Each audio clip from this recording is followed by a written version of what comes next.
What's that sound? It's For Amusement Only, the EM and Bingo Pinball Podcast.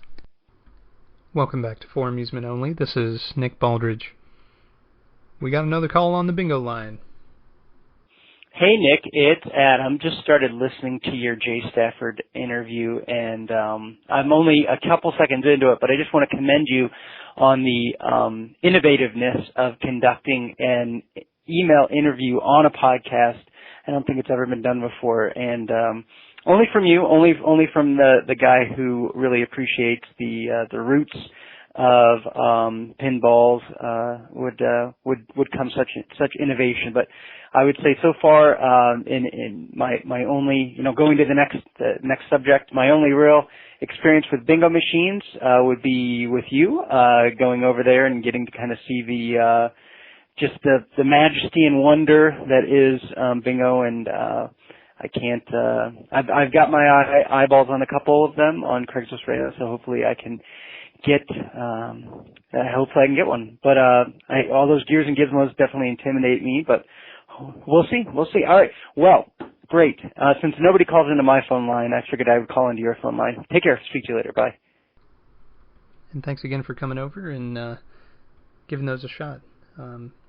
Next time you swing through the state, just let me know and get to come out, try some new ones. Adam, for those who don't know, is one of the hosts of the One and Done Pinball Podcast, and that's another pinball podcast that has a rotating host. And there's a variety of different people who have hosted. Taylor VA, who's been on my podcast previously, has done a few, as has Adam. He's done quite a few, and along with his friend Matt. They're well worth checking out, and I suggest everyone do so if they haven't already. Now, for tonight's topic, how to clean your cabinet.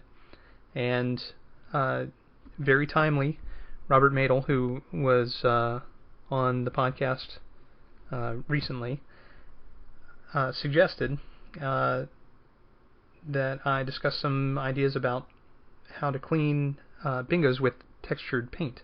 As you know, he just picked up several bingos, and he's working his way through them and is trying to clean the outsides, and he's run across some that don't have a flat base coat but instead have a textured base coat.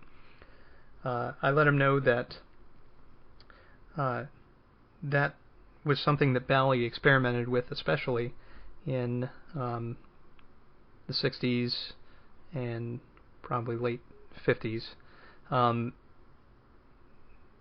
In a similar way to webbing and spatter and what they do for a cabinet, using the textured surface allows for imperfections to be hidden easily. So as far as cleaning goes, you can take any of the wood cleaning supplies that you have that clean the playfield surface and use those. You can use something harsher, something more chemical. Robert has been using Mean Green, which is a chemical solution that's relatively gentle on paint as long as you don't rub it like crazy. Just about anything will do. You do want to test it in an area probably that's covered by the leg, for example, so that in case there's some kind of horrible reaction to whatever it is you're using, it will show up in an area that you can't see normally. If you're not planning on a cabinet repaint, then you are going to want to clean these machines. A lot of them were in bars for years and years and years, and they're covered in tar and just kind of gross. So in order to get the dirt off of one of those textured surfaces, it requires a bit more scrubbing, and you have to really kind of go back behind with a flashlight and make sure that you've gotten every area. There's some folks I know who have documented turning a pressure washer on mainly to clean the inside of the back box.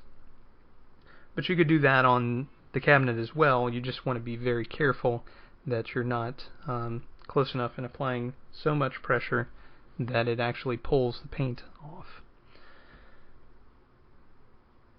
But that brings us to the next topic. So you've put in your time and you've cleaned off the cabinet, but now how do you protect it? And the same thing that I said about playfields applies to this as well.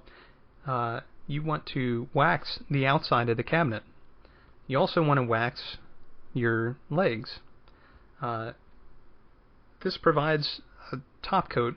It's not going to be super thick, but it will help prevent some scratching and scrapes that come from bumping games together if you have a tight room, and it'll provide a nice shine to the cabinet.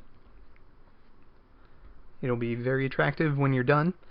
It'll be nice and clean, and you shouldn't have to do that again for quite some time. But you do want to wax any of the exposed area.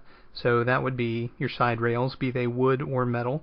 Of course, metal will shine up very nicely, and then with a protective coat of wax, it'll prevent rust from forming. It'll do all kinds of stuff to protect your game for a long time to come.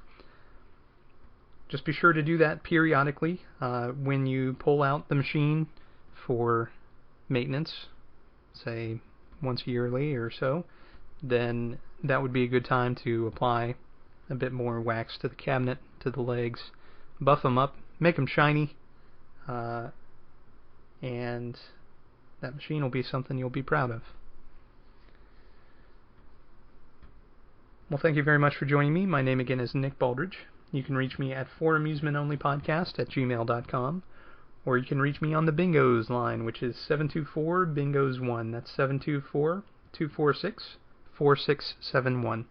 I call it the Bingos line, but you can call if you have any kind of EM problem or question or ideas for the show. Feel free.